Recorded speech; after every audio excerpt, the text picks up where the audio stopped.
પછી અનાજ કેવા હોય, કઠણ હોય કે પોચા, આપણે અડસી એટલે આપણને ખબર પડશે. અડસું ને બધાય? સરસ.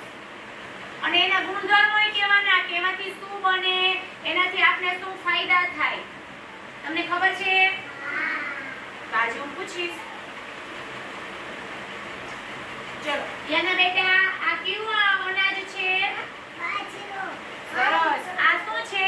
બાજરો. તો બાજરામાંથી શું બને બેટા?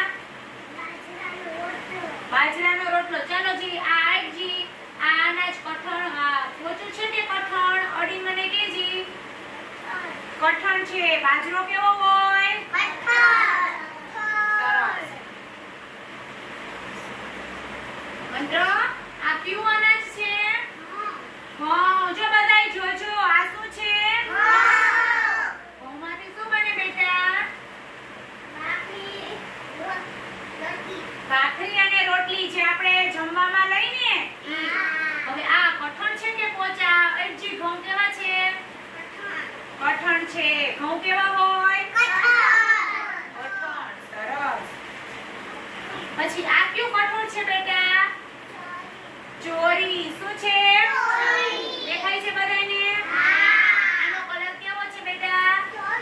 ધોરો. જો ચોરી કેવી હોય? છે ને? આ કયું કઠોળ છે બેટા? ચણા. શું છે?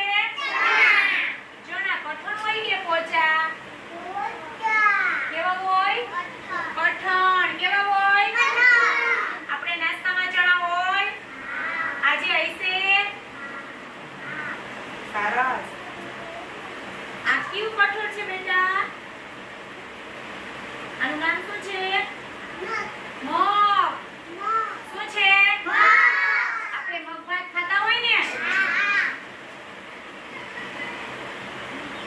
અંશ, આ કયું અનાજ છે? ચોખા. એનો કલર કેવો છે? ચોખા કેવા હોય બેટા? ધોરા. કેવા હોય?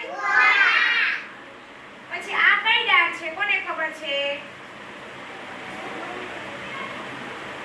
આ દાળનું નામ કોને આવડે છે? કયો જી? બોલો.